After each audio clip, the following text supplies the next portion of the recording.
Hi, Dory here for Gamereactor at E3. Walking around the Sony booth, we came across Dungeon Defenders 2, and of course we had to do an interview on it. And so, tell us, for the uninitiated, what is Dungeon Defenders?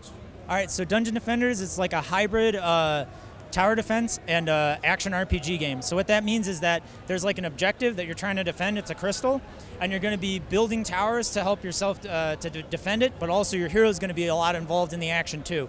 Jumping around, hacking and slashing, casting abilities, all that kind of stuff. So you have the build phase, and then you have the action phase where you're fighting, but the minions that are attacking, they also attack your traps, so you got to look out for that as well. Yeah, so you have to, unlike a lot of other tower defense games where you're just trying to like kill them before they run by you, this one it's like head to head. So like you got to make sure that you're keeping your towers alive and that you have a good strategy for how you're going to be circulating through the map and, you know, repairing your towers and upgrading them so that they don't get overrun. Tell us a little bit about the classes that you have on offer here. Yeah, cool. So we have 4 classes right now. There's the Squire, who's kind of like melee, tough guy, a lot of physical damage and some good barriers. There's the Huntress, who's like a ranged archer, and she has a lot of traps that are pretty cool and do some cool stuff. There's the Monk, who's sort of like our more support-oriented hero, and a lot of his towers kind of fit niche roles. But and then there's the Apprentice, who's like our magician and has a lot of magic towers. And really, what we've tried to do with this game is we've tried to make these 4. We've tried to make the game be like a 4-player, like cooperative experience. So all of these towers like interact with each other, and there's all kinds of like different ways that you can get them to do bonus damage with each other. So like, you know, you'll use a Huntress trap, like the geyser trap that you guys were dropping. If you had a Monk who was dropping lightning auras behind those, the enemies would step on the geyser trap, they'd get shot up in the air, and then they'd land and they'd be like soaking wet. Then they'd step in the lightning aura and get electrocuted, right? Yeah, right. Same thing goes if you can like get oil, like the Huntress has an ability where she throws oil on enemies, and then if you like, the Apprentice Flame Burst tower hits them, then they like light on fire and they like get all burny and stuff. And as you said, 4-player co-op, so online and local co-op as well?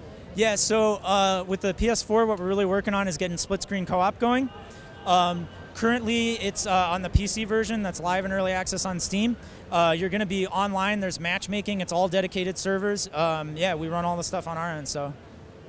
And yeah, speaking of which, I mean, you're bringing it out on PC and PlayStation. But what's the kind of the rollout plan? The rollout plan. Okay, so let me figure out what I'm allowed to say. So currently, what we've really been trying to do is we've really been trying to develop the game with our community. And so this game came out as like just a little, the sort of like core game loop kernel last fall actually on PC.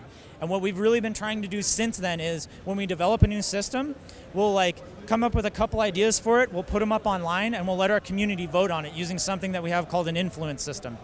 And basically what we'll do is we'll say, hey, you know, we think we should add in like a crafting system, right? Would you rather that it gave you more options of different ways you wanted to make items, or would you rather that it allowed you to make items stronger, right? And then everyone will vote depending on what they think the game needs at that point. And then whatever wins, we sort of take into consideration and we try and figure out how we can best create that experience in game. So really what we've been trying to do is sort of develop this alongside our community and get the best possible game that we can. Currently, to get more to the point of what our release strategy is, you know, it's out on early access on Steam right now. We're going to be going free to play in the next couple months. The PS4 beta is going to start up this fall. And then at some point, hopefully early next year, we're going to be going into full release. And with free to play comes the annoying question. What is the monetization plan? Yeah, so I mean, this is like a big sticking point for a lot of people, but you know, the really like, especially in the PC and like on consoles and that kind of stuff, going forward, people are really like getting on this whole ethical monetization thing, and that's like something that's really core to our experience, is that we don't want people to feel like content is pay-gated or that like it's pay to win or anything like that. And so we've really focused on making sure that when we're monetizing, it's for, you know, non-really gameplay related stuff. It's about cosmetics, it's about giving yourself maybe a little more inventory space to store things in. You know, it's about looking cool and having a good time. Having that flair and showing off online. Yeah, right, yeah. We have some really cool cosmetic system if you get a chance to check it out sometime. And I mean, you're releasing it on PlayStation here. I don't think you mentioned when you're rolling it out on PlayStation, if you can mention that at all. So PlayStation, the beta is going to start this fall, and then depending on, you know, how development goes, we're hoping to release early next year, just like with the PC. Okay, perfect. Thank you so much for your time. Thank you for stopping by, man. Awesome.